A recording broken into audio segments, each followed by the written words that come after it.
Magelang hari ini.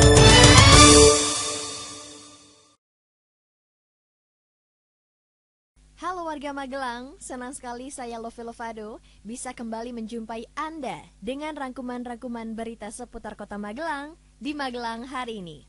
Dan langsung saja, Lovi bacakan berita yang pertama. Warga Magelang, mantan Kepala Disko Perindak, RM Devananda, buka-bukaan seputar terbitnya izin supermarket di Jalan Gatot Subroto.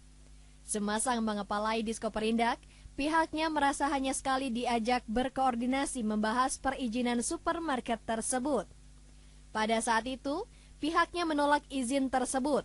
Namun anehnya, pembangunan supermarket tetap berjalan. Bahkan, ada informasi bahwa supermarket tersebut akan segera beroperasi. Kita menuju ke berita selanjutnya. Angka KDRT di kota mengalami peningkatan dibanding tahun sebelumnya. Menurut keterangan Kepala Badan Pemberdayaan dan Keluarga Berencana, tahun ini terjadi 48 kasus KDRT. Dari laporan yang masuk, 40% dari jumlah KDRT tersebut dilakukan oleh PNS. Pihaknya juga mengaku terus berupaya untuk mengurangi jumlah tersebut. Warga Magelang, Satpol PP Kota kembali menggelar razia pengamen, gelandangan, dan orang terlantar. Dalam operasi tersebut, Satpol PP juga menemukan sepasang pemuda-pemudi yang berduaan di rerimbunan alang-alang di belakang gedung PDAM. Keduanya merupakan gelandangan yang ternyata bermukim di daerah tersebut. Pihak Satpol PP juga tidak mengira kalau tempat itu masih digunakan gelandangan karena mereka sudah diusir. Seniman masih belum diperhatikan oleh pemerintah baik di pusat dan di daerah. Padahal, sektor seni budaya ini merupakan penunjang utama geliat pariwisata. Dalam workshop seni rupa dan pariwisata di Borobudur, dikatakan bahwa dua kementerian yang membawai bidang ini yaitu Kementerian Pendidikan dan Kebudayaan serta Kementerian Pariwisata dan Industri Kreatif kurang memperhatikan seniman. Dana dari kedua kementerian tersebut sangatlah besar, namun dana yang diserap seniman masih minim. Warga Magelang, Rabu lalu lapangan Lumbini Borobudur disulap menjadi panggung festival jazz. Kegiatan ini sengaja dilakukan untuk memancing perhatian publik internasional agar dapat ke Borobudur. Borobudur Jazz Festival 2012 juga diramaikan oleh penyanyi jazz tanah air seperti Syahrini, Endah, dan Reisha, dan lain-lainnya. Candi Borobudur dipilih karena pihak panitia ingin menggabungkan jazz dengan tradisi Jawa.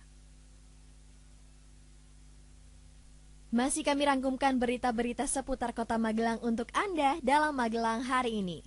Warga Magelang, para pedagang pasar Talun pesimis bisa menempati pasar darurat 3 Desember mendatang seperti yang dijanjikan Pemkab. Sebab, hingga kemarin, masih ada beberapa pekerjaan yang belum selesai dan kemungkinan belum bisa diselesaikan dalam waktu dekat ini. Sekretaris Paguyuban Pedagang Pasar Talun mengaku para pedagang tetap bersabar, namun pihaknya tetap berharap pekerjaan bisa diselesaikan tepat waktu.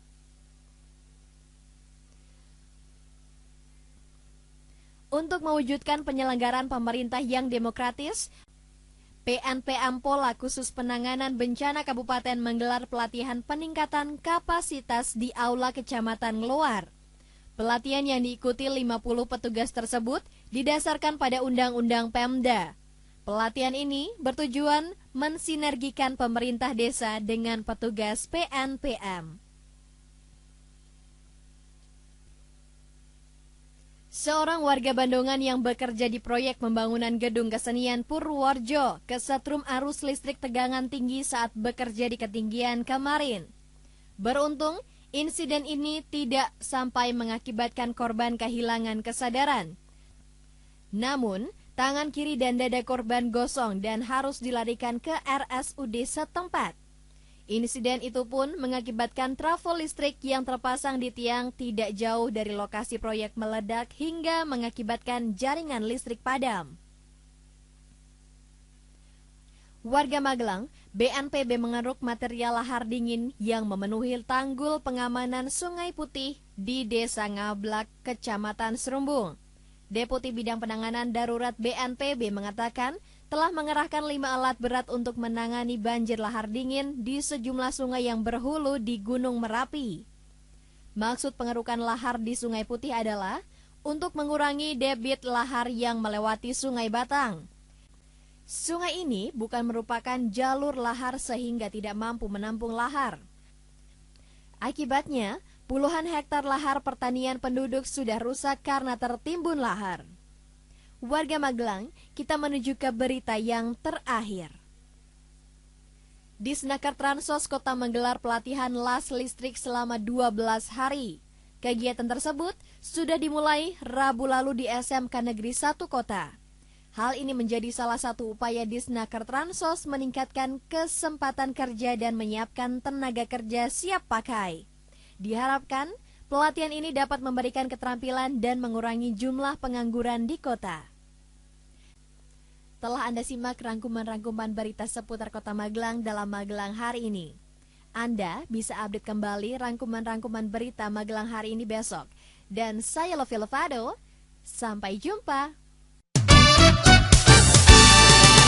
Magelang hari ini.